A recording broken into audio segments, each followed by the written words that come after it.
बिस्मिल्लाहिर्रहमानिर्रहीम। Dear students, अस्सलाम वालेकुम। आज हम लॉ ऑफ कॉन्ट्रैक्ट के सेक्शन 10 से लेक्चर का आगाज़ करेंगे। पहले हम पढ़ चुके हैं कि एक एग्रीमेंट उसको कॉन्स्टिट्यूट करने के लिए उसके 4 बेसिक इंग्रेडिएंट्स होते हैं, जिसमें ऑफ़र है, एक्सेप्टेंस है, कंसिडरेशन है, intention to create legal relations है। अब एक एग्रीमेंट बन गया। एग्रीमेंट कॉन्ट्रैक्ट में कब कन्वर्ट होगा, ये भी हमने पढ़ा था कि if it is enforceable by law, agreement is a contract. If it is not enforceable by law, then it is a void agreement. अब एक एग्रीमेंट कब इन्फोर्सेबल बाय लॉ होगा, वो कौन सी शराइत हैं जो उसमें पूरी होंगी तो वो इन्फोर्सेबल बाय लॉ होगा, अदरवाइज़ वो इन्फोर्सेबल बाय लॉ नहीं होगा। इवन उसमें अगर ऑफर भी मौजूद है, एक्सेप्टेंस भी मौजूद है, कंसिडरेशन भी मौजूद है, intention to create legal relations भी मौजूद है, तो एग्रीमेंट तो बन गया लेकिन वो कॉन्ट्रैक्ट में तब्दील नहीं होगा। क्यों? कि उसकी लीग कॉन्ट्रैक्ट बनने के लिए लीगल रिक्वायरमेंट्स पूरी नहीं होंगी। वो लीगल रिक्वायरमेंट्स कौन कौन सी हैं उसको सेक्शन 10 डील करता है। All agreements are contract if they are made by the free consent of the parties. Number 1 क्या है कि जो पार्टीज़ हैं, both parties to the agreement, उनकी जो कंसेंट है to the agreement that should be free. उनके ऊपर कोई धोखा, कोई जबर, कोई दबाव, कोई प्रेशर, कोई अनड्यू इन्फ्लुएंस, कोई झूठ, मिसप्रेजेंटेशन के ज़रिए उनकी कंसेंट हासिल ना की गई हो। उन्होंने अपनी आज़ाद रजामंदी के साथ, फ्री कंसेंट के साथ उस कॉन्ट्रैक्ट में शामिल होने का फैसला किया हो। नंबर 1 ये हो गया point, free consent of the parties. Number 2, parties कौन, उसको भी डिफाइन किया गया, who are competent to contract. वो लोग जो कानून की नज़र में कॉन्ट्रैक्ट करने के अहल हैं, जिनको कानून ये अहल गर्दानता है कि वो कॉन्ट्रैक्ट कर सकते हैं। वो आगे चल के हम पढ़ेंगे कि who is competent to contract को। अब कॉम्पिटेंट कौन लोग हैं वो हम आगे पढ़ेंगे। अभी ये इतना ध्यान में रखें कि they should be competent to enter into a contract. Example उसकी दे देता हूँ कि एक नाबालग बच्चा जो है वो लॉ की नज़र में कॉम्पिटेंट नहीं है कॉन्ट्रैक्ट करने के लिए। वो खुद से कोई कॉन्ट्रैक्ट नहीं कर सकता। अगर वो कोई एग्रीमेंट करेगा भी तो वो कॉन्ट्रैक्ट में कन्वर्ट नहीं होगा। फॉर अ लॉफुल कंसिडरेशन, जो हमने पहले पढ़ा था कि कंसिडरेशन एक एग्रीमेंट का बेसिक इंग्रेडिएंट है, यस है, लेकिन कॉन्ट्रैक्ट बनने के लिए उस कंसिडरेशन को लॉफुल होना चाहिए। वो इलीगल कंसिडरेशन नहीं हो सकता। फॉर एग्जांपल, आप एक शख्स को कहते हैं कि तुम, जैसे मैंने आपको एक एग्जांपल देता हूँ कि आप एक ठेकेदार को, बिल्डर को कहते हैं कि वो आपका घर बना के दे। अब उसके बदले में आप उसको पैसों की बजाय ऑफ़र करते हैं कि मैं तुम्हें 4 किलो हीरोइन दूंगा। तो अब ये जो आप कंसिडरेशन दे रहे हैं दैट इज़ इलीगल, ये लॉफुल कंसिडरेशन नहीं है। तो अगर किसी एग्रीमेंट में कंसिडरेशन लॉफुल नहीं है तो फिर वो कॉन्ट्रैक्ट नहीं बन सकेगा, वो वॉइड एग्रीमेंट हो जाएगा। And with a lawful object, और कंसिडरेशन के साथ ऑब्जेक्ट भी लॉफुल होना चाहिए, कि जैसे जिस मकसद के लिए आप वो कॉन्ट्रैक्ट कर रहे हैं, जिस मकसद को आपने अचीव करना है, वो भी लॉफुल होना चाहिए। फॉर इंस्टेंस, आप एक बंदे को एक कॉन्ट्रैक्ट करते हैं उसके साथ कि वो एक रेलवे की जो पटड़ी है उसको उखाड़ दे। अब ऑब्जेक्ट क्या है आपका कि वो वहाँ पे ट्रेन आएगी तो वो उस पर एक्सीडेंट हो जाएगा, आप तकरीब करी करना चाहते हैं, तो यहाँ पे आपका जो ऑब्जेक्ट है वो अनलॉफुल है। तो कंसिडरेशन और ऑब्जेक्ट का लॉफुल होना ज़रूरी है कि एग्रीमेंट को कॉन्ट्रैक्ट में बदलने के लिए। और इसके साथ साथ ये इंग्रेडिएंट्स पूरे होने के साथ ये भी ज़रूरी है कि पाकिस्तान का कोई लॉ उस एग्रीमेंट, उस कॉन्ट्रैक्ट के ऊपर पाबंदी ना लगाता हो। अगर कानून के तहत किसी चीज़ के ऊपर पाबंदी है, किसी एग्रीमेंट के ऊपर, तो फिर वो एग्रीमेंट भी कॉन्ट्रैक्ट में तब्दील नहीं होगा। Nothing herein contained shall affect any law in force in Pakistan and not hereby expressly repealed, by which any contract is required to be made in writing or in the presence of witnesses, or any law relating to the registration of documents। ये चीज़ हम पहले पढ़ चुके हैं कि agreement ऑरल भी हो सकता है, रिटन भी हो सकता है, इम्प्लाइड भी हो सकता है, एक्सप्रेस भी हो सकता है। लेकिन अगर कोई लॉ पाकिस्तान में किसी स्पेसिफिक एग्रीमेंट के हवाले से वो रिक्वायर करता है कि that should be reduce to the writing, वो तहरीरी शक्ल में होना चाहिए, दैट शुड बी अटेस्टेड, उस पर गवाहों की तस्दीक होनी चाहिए, दैट शुड बी रजिस्टर्ड, और वो गवर्नमेंट के पास, किसी गवर्नमेंट के प्रेस्क्राइब्ड अदारे, जो स्पेसिफाइड अदारा है उसके पास वो रजिस्टर भी होना चाहिए, तो एक एग्रीमेंट को कॉन्ट्रैक्ट बनने के लिए अगर कानून किसी स्पेसिफिक एग्रीमेंट के हवाले से ये शराइत लगाता है तो उन शराइत को पूरा करना भी ज़रूरी होगा उसको कॉन्ट्रैक्ट वैलिड कॉन्ट्रैक्ट में बदलने के लिए। नेक्स्ट है section 11, who are competent to contract. हर शख्स कॉम्पिटेंट है मां सिवाय चंद लोगों के। कौन लोग हैं? नंबर 1 के माइनर, जो 18 साल से कम उम्र के लोग हैं, they are not competent to enter into a contract. इसी तरह अनसाउंड माइंड पीपल जो हैं, जो अपने अक्ल पे इख्तियार जिनको नहीं है, जो होशो हवास से अपने अक्ल खिर्द से बेगाना है, वो लोग भी कॉन्ट्रैक्ट नहीं कर सकते। Every person is competent to contract who is of the age of majority according to the law to which he is subject। तो कानून के मुताबिक वो माइनर ना हो, एज ऑफ मेजॉरिटी अवेल कर चुका हो उस कानून के तहत जिसके वो ताबे है।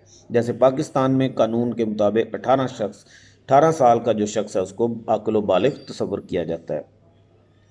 And who is of sound mind, और वो उस अक्ल सलीम का मालिक हो, अनसाउंड माइंड ना हो, दीवाना ना हो।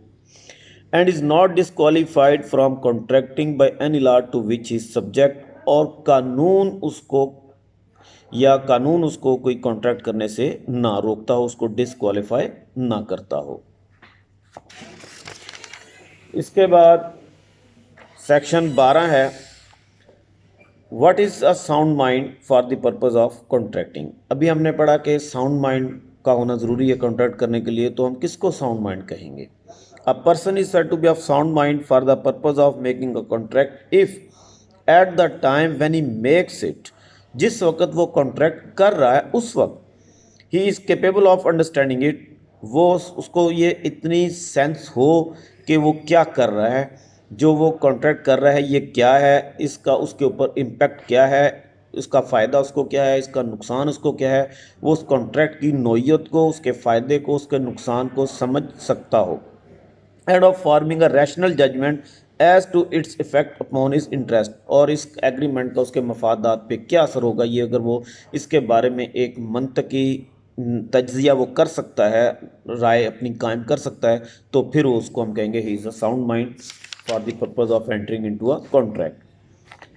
A person who is usually of unsound mind but occasionally of sound mind may make a contract when he is of sound mind।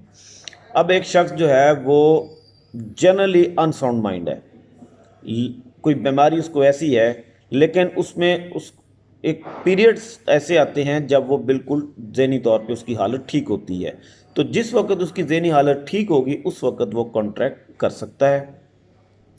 A person who is usually of sound mind but occasionally of unsound mind may not make a contract when he is of unsound mind। इसी तरह एक शख्स normal हालात में तो ठीक रहता है, लेकिन उसको कभी कभी पागलपन के दौरे पड़ते हैं, तो जिस वक्त वो शख्स अनसाउंड माइंड होगा उस वक्त वो कॉन्ट्रैक्ट नहीं कर सकता, जिस वक्त वो नॉर्मल है उस वक्त वो कॉन्ट्रैक्ट कर सकता है। फिर इसके बाद हमने पढ़ा था कि कंसेंट, फ्री कंसेंट होनी ज़रूरी है किसी कॉन्ट्रैक्ट के लिए। तो कंसेंट क्या है पहले नंबर पे? तो फ्री का तो हमें पता है कि उस पर बगैर किसी दबाव जबर के हो। तो कंसेंट क्या है? 2 or more persons are said to consent when they agree upon the same thing in the same sense। अगर दो या उससे ज़्यादा अशखास किसी एक चीज़ के ऊपर सेम सेंस में, सेम थिंग के ऊपर वो मुत्फिक हो जाएं, तो इसको हम कहेंगे कि they have given their consent.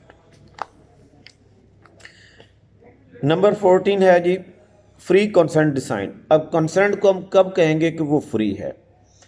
तो इसमें ये 5 एलिमेंट्स हैं, अगर वो इनसे पाक है, इनमें से कोई एक एलिमेंट भी उसमें मौजूद नहीं है, तो फिर हम उसको कहेंगे द कंसेंट इज़ फ्री। अगर इन 5 में से कोई एक एलिमेंट भी उसमें पाया जाता है तो फिर हम कहेंगे कि the consent is not free. Consent is said to be free which is not caused by number 1 coercion, वो आगे हम पढ़ेंगे कोअर्शन किसको कहते हैं, undue influence,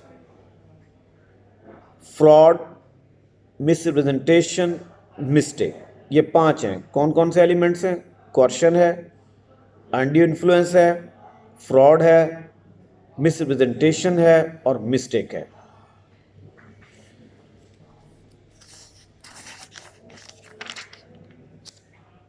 consent is said to be caused when it would not have been given but for the existence of such coercion and influence, fraud, misrepresentation or mistake. तो consent को हम कहेंगे कि ये दे दी गई है, यानी फ्री कंसेंट है, अगर इनमें से कोई एक एलिमेंट उस कंसेंट के देने में शामिल, असरअंदाज इसके ऊपर नहीं है। अब इसमें नंबर 1 हमने पढ़ा था कोर्शन। कोर्शन किसे कहते हैं?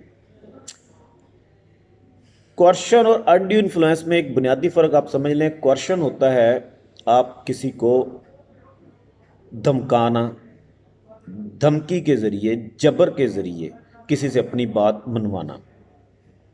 और अनड्यू इन्फ्लुएंस ये है कि आप उसमें जबर, धमकी या धौंस तो इस्तेमाल नहीं कर रहे, लेकिन आपकी पोजीशन ऐसी है, आपको डोमिनेंट पोजीशन है दूसरे के ऊपर। जैसे बॉस एम्प्लॉय का रिश्ता, टीचर स्टूडेंट का रिश्ता, माँ बाप औलाद का रिश्ता, बड़े भाई छोटे भाई का रिश्ता या बहन भाई का रिश्ता, ऐसे मियाँ बीवी का रिश्ता। इसमें एक शख्स अपनी पोजीशन को इस्तेमाल करते हुए नाजायज़ तौर पे दूसरे की राय पे असरअंदाज हो जाए तो वो अनड्यू इन्फ्लुएंस में आता है। कोर्शन इज द कमिटिंग और threatening to commit any act forbidden by the Pakistan penal code. अब पाकिस्तान पिनल कोड में जो क्राइम ऑफेंस मेंशन किए गए हैं, आर द अनलॉफुल, उनमें से किसी ऑफेंस के उस बंदे के ख़िलाफ़ कमिट करने की धमकी दे के आप अपनी बात मनवाना चाहें। मिसाल के तौर पे आप उसको कहते हैं मैं तुम्हें कत्ल कर दूंगा, मेरी बात मानो, मैं तुम्हें अगवा कर लूँगा, मेरी बात मानो, मैं तुम्हें कोई नुकसान पहुंचाऊंगा, मेरी बात मानो। तो कोई भी ऑफेंस की धमकी दे के आप अपनी बात उससे किसी से मनवाना चाहें। और द अनलॉफुल डिटेनिंग, या गैर कानूनी तौर पे उसको कैद करने का, और थ्रेटनिंग टू डिटेन, या उसकी धमकी दें आप कि मैं तुम्हें डिटेन कर लूँगा। एनी प्रॉपर्टी, किसी शख्स की प्रॉपर्टी आप अपने पास रखने की, डिटेन करने की, या उसको डिटेन कर लें या डिटेन करने की धमकी दें। To the prejudice of any person whatever with the intention of causing any person to enter into an agreement. और आप ये पाकिस्तान पिनल कोड के तहत कोई जो ऑफेंस कमिट कर रहे हैं किसी के ख़िलाफ़, या उसकी धमकी दे रहे हैं, या किसी की प्रॉपर्टी अपने पास रोक रहे हैं या रोकने की धमकी दे रहे हैं, और इनमें से कोई एक भी एक्ट कर रहे हैं, और उस एक्ट के करने का मकसद ये है कि उस शख्स को आप मजबूर करना चाहते हैं कि वो इस धमकी की वजह से खौफजदा हो कि वो आपकी बात मान ले, आपके साथ एग्रीमेंट कर ले, तो इसको कहेंगे कि you have employed coercion on that person, और आपने उसकी कंसेंट जो है वो कोर्शन के ज़रिए हासिल की है। और जो कंसेंट कोर्शन के ज़रिए हासिल की जाएगी वो फ्री नहीं होगी, और जब कंसेंट फ्री नहीं होगी तो वो एग्रीमेंट कॉन्ट्रैक्ट में तब्दील नहीं हो सकेगा। नेक्स्ट है जी अनड्यू इन्फ्लुएंस। अनड्यू इन्फ्लुएंस में आपको बता चुका हूँ कि अपनी डोमिनेंट पोजीशन को इस्तेमाल करना दूसरे की राय को बदलने के लिए, उसकी कंसेंट हासिल करने के लिए। अब इसको हम डिटेल में पढ़ते हैं सेक्शन को। A contract is said to be induced by undue influence when the relations subsisting between the parties as such that one of the parties is in a position to dominate the will of the other। मैंने आपको पहले बताया कि दोनों parties के दरमियान ऐसा relation है जिसमें से एक शख्स के पास डोमिनेंट पोजीशन है, ऐसी है कि वो दूसरे की मर्ज़ी के ऊपर असरअंदाज हो सकता है। एंड यूजेज दैट पोजीशन, और वो उस पोजीशन को इस्तेमाल करता है to obtain an unfair advantage over the other, दूसरे पे एक अनफेयर एडवांटेज हासिल करने के लिए। मिसाल के तौर पे सेमेस्टर सिस्टम है, उसमें टीचर है, टीचर के पास एक डोमिनेंट पोजीशन है स्टूडेंट की के हवाले से। अब वो एक स्टूडेंट के पास आईफोन है, उसकी फॉर इंस्टेंस 1 लाख रुपया कीमत है। अब टीचर उसको कहता है कि ये तुम मुझे 25,000 में सेल आउट कर दो, जबकि वैल्यू उसकी 1 लाख है। अब स्टूडेंट सोचता है कि टीचर है, इसने पढ़ाना है, वो उसको ना नहीं कर सकता, उसका एहतराम करता है, लेकिन वो दिल से राज़ी नहीं है, उसको वो उसकी बात मान लेता, उससे एग्रीमेंट कर लेता। तो यहाँ पे टीचर ने अपनी डोमिनेंट पोजीशन को इस्तेमाल किया स्टूडेंट के ख़िलाफ़, उसकी विल, उसकी कंसेंट जो है वो हासिल करने के लिए। तो he has employed undue influence. In particular and without prejudice to the generality of the foregoing principle, a person is deemed to be in a position to dominate the will of another। अब आगे कुछ instances mention किए गए हैं जहाँ पे हम कहें, ये कैटेगोरिकली बताया गया है कि ये जो पोजीशन हैं, रिलेशंस हैं, यहाँ पे एक शख्स जो है वो he is in a position to dominate the will of the other. लेकिन ये कंक्लूसिव नहीं है, ये सिर्फ यहाँ इसके अंदर एक कैद नहीं होता, इसके अलावा भी सिचुएशंस हो सकती है जहाँ पे एक आदमी को दूसरे के पास डोमिनेंट पोजीशन हासिल हो सकती है। अब ये कौन कौन सी सिचुएशंस हैं, इनके अलावा जो ऊपर हमने एक जनरल बात की थी वो जनरलिटी रहेगी, ये उसको लिमिट नहीं करेंगी। ये जो दो पोजीशंस हम मेंशन करें, इसके अलावा भी पोजीशंस हो सकती हैं where he holds a real or apparent authority over the other, जहाँ उसके पास रियल, हकीकी या ज़ाहरी तौर पे दूसरे के ऊपर अथॉरिटीज़ को हासिल हो। जैसे मैंने आपको एग्जांपल दी, बॉस एम्प्लॉय का रिश्ता है, वालिदैन का औलाद का रिश्ता है, ऐसे मालक नौकर का रिश्ता है, प्रिंसिपल एजेंट का रिश्ता है। Where he holds a real or parent authority over the other, or where he stands in a fiduciary relation to the other. Fiduciary relation जैसे मियाँ बीवी का रिश्ता है, माँ बाप और औलाद का रिश्ता है। Where he makes a contract with a person whose mental capacity is temporarily or permanently affected by reason of age, illness or mental or bodily distress। अब शख्स कोई अनसाउंड माइंड तो नहीं है, लेकिन मुस्तकिल बीमारी की वजह से या ओल्ड एज की वजह से उसकी मेंटल कैपेसिटी वो नहीं है। आपने अक्सर देखा होगा कि जब लोग बुज़ुर्ग हो जाते हैं, बूढ़े हो जाते हैं, तो आप के लिए आप उनको इतना चीज़ों का इल्म नहीं होता, तो आप उनको कायल कर लेते हैं। जो काम वो नहीं करना, जिस चीज़ पे वो राज़ी नहीं होना चाहते, उस पर भी आप उनको राज़ी कर सकते हैं आसानी से, क्योंकि उनकी वो डिसीजन पावर बड़ी कमज़ोर हो चुकी होती है किसी बीमारी की वजह से या ओल्ड एज की वजह से। तो इसके अलावा भी सिचुएशंस हो सकती हैं, लेकिन ये दो स्पेसिफिक यहाँ पे मेंशन कर दी गई कि जहाँ पे आपके पास डोमिनेंट पोजीशन है, या फिडुशियरी रिलेशन है, एतमाद का रिश्ता है, या कोई उसकी मेंटल कैपेसिटी इतनी स्ट्रांग नहीं है दूसरे शख्स की और आप आसानी से उसकी विल को डोमिनेट कर लेते हैं।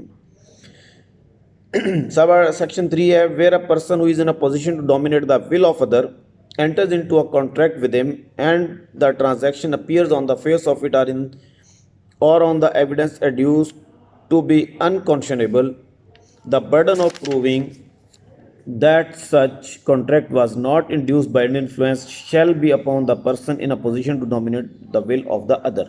अब जहाँ पे एक शख्स दूसरे के खिलाफ उसको डोमिनेंट पोजीशन है और या फिडुशियरी रिलेशन में है या वो मेंटल कैपेसिटी वाला इशू, इनमें से किसी भी वो डोमिनेंट पोजीशन में है जहाँ पे वो दूसरे की विल को इफेक्ट कर सकता है और वो उसके साथ एग्रीमेंट कर लेता है। अब वो एग्रीमेंट जो है वो apparently on the face of it unconscionable, एक गैर माकूल लगता है कि इसमें ये माकूल एग्रीमेंट नहीं है। तो अब इसमें बर्डन ऑफ प्रूफ किस पे होगा, यानी ये साबित करना कि यहाँ पे अनड्यू इन्फ्लुएंस इस्तेमाल हुआ था या नहीं हुआ था, ये किसकी जिम्मेदारी है। इसमें जिस शख्स के खिलाफ अनड्यू इन्फ्लुएंस इस्तेमाल हुआ उसकी जिम्मेदारी नहीं है कि वो ये साबित करे कि अनड्यू इन्फ्लुएंस इस्तेमाल हुआ। जो बेनिफिशियरी है, जिसने ये एग्रीमेंट किया, जिसके पास डोमिनेंट पोजीशन थी, उस शख्स को ये साबित करना पड़ेगा कि ये एग्रीमेंट जो है ये अनरीजनेबल नहीं था, इसमें मैंने कोई अपने अनड्यू इन्फ्लुएंस इस्तेमाल नहीं किया, ये बिल्कुल मेरिट पे किया, इसमें मैंने कोई नाजायज़ फ़ायदा नहीं उठाया। ये डोमिनेंट पोजीशन वाले की जिम्मेदारी है कि वो उसको साबित करेगा। और इसमें कानून शहादत ऑर्डर का आर्टिकल जो है वो 127, ये सेक्शन उसके ऊपर उसको इफेक्ट नहीं